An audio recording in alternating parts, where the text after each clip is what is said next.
¿Por qué el protestante, por ejemplo, con el libro de Génesis o el libro de Éxodo, que está en su canon, y también en el nuestro, claro está, cuando hacen ataques históricos sobre el Génesis o el Éxodo, los protestantes lo defienden, lo defienden, lo defienden, y aunque haya casos difíciles de defender, tratan de acudir a pues diversas alternativas con tal de no afirmar que hay una genuina contradicción.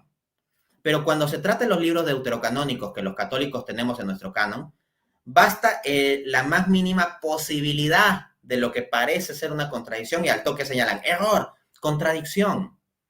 Es porque hay una falacia de petición de principio. ¿Comete el argumento a posteriori sobre los deuterocanónicos la falacia de petición de principio? Veamos, ¿qué es la falacia de petición de principio? Según el Diccionario de Filosofía de Oxford, es el procedimiento de suponer lo que se discute en una discusión o en palabras del señor Urbina.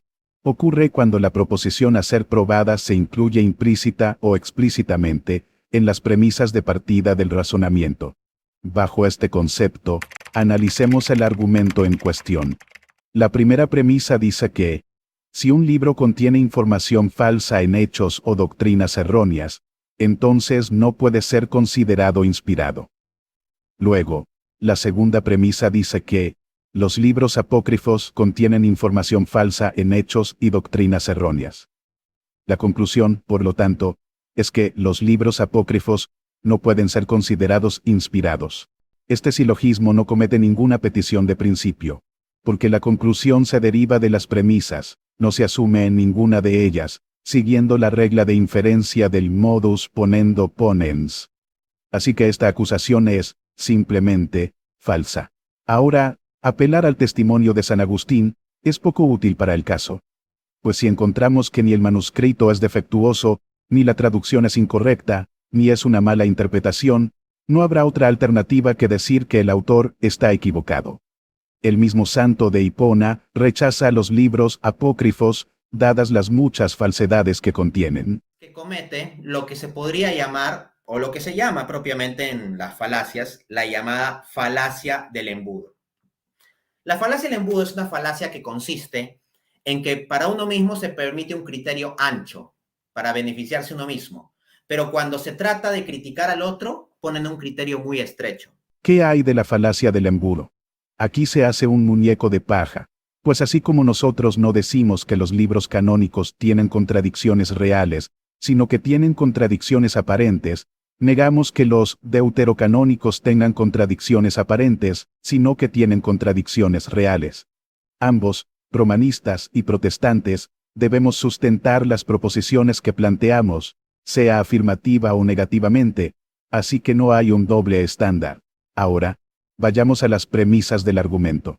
La primera premisa, ninguno de los dos lados la niega, por lo que no hay controversia. Es la segunda premisa la que es controversial. Y antes de demostrarla, hay que hacer una distinción. Existen dos clases de hechos. Los hechos externos al relato, sujetos a la evidencia histórica, que, como el señor Urbina señala, están sujetas a cambio, por lo que hay que darles el beneficio de la duda. Y luego, están los hechos internos, que tratan de la consistencia del relato en sí. Aquí no hay sujeción a cambio, pues si el relato es contradictorio, será evidentemente falso.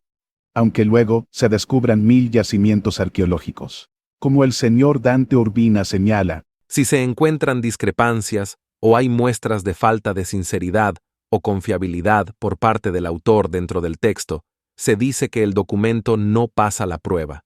ahora bien, hay muchas muestras de la verdad de esta premisa.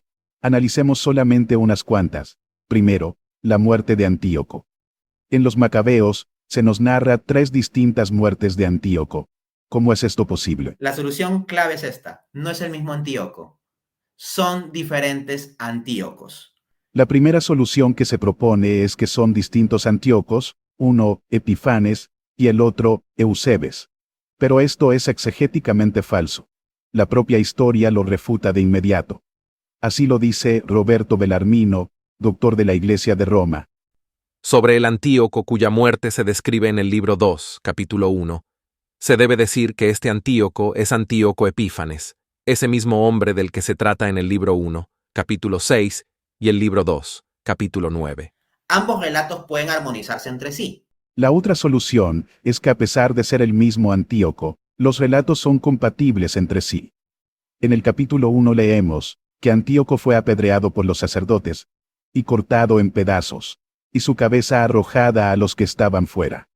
Por lo tanto, es evidente que pereció en este templo, a menos que un hombre que ha sido apedreado y cortado en pedazos y decapitado puede escapar con vida. Pasemos ahora al capítulo 9. Allí encontraremos que este asesino y blasfemo, mientras en un transporte de furia marchaba desde Persia hacia Jerusalén, en una región remota y montañosa, cambió una vida miserable por una muerte deplorable. Si murió en Babilonia, no murió en el campo, ni en una región montañosa.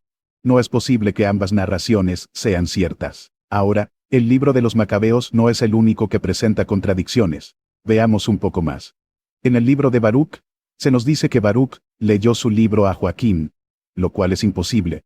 Porque primero, Joaquín estaba en la cárcel, y segundo, Baruc estaba en Egipto. La tradición rabínica sugiere que Baruc regresó a Babilonia después de presenciar la muerte de Jeremías. Si se nos dice que hay una tradición, se nos debe mostrar cuál y qué tan fiable es. Esta apelación como está es inválida. Las adiciones deuterocanónicas de Esther, por otro lado, contradicen explícitamente al libro canónico de Esther. El libro de sabiduría niega la creación ex nihilo, que está presente en el libro de Segunda de Macabeos. El libro de Tobías hace que un ángel engañe y va en contra de las palabras del Señor Jesucristo. En Judith se contradicen las palabras del Génesis y se alaba la mentira. Y para terminar, los mismos autores reconocen haber podido cometer errores. ¿Acaso esto sería propio del Espíritu Santo? Por todo esto, podemos afirmar sobre los deuterocanónicos, lo mismo que dice el señor Urbina respecto a los evangelios apócrifos. Los libros canónicos y apócrifos no están en situación de igualdad respecto de su fiabilidad histórica e incluso teológica, y por tanto, lo coherente es discriminar entre ellos, separando el trigo de la paja. Separemos, pues, el trigo de la paja.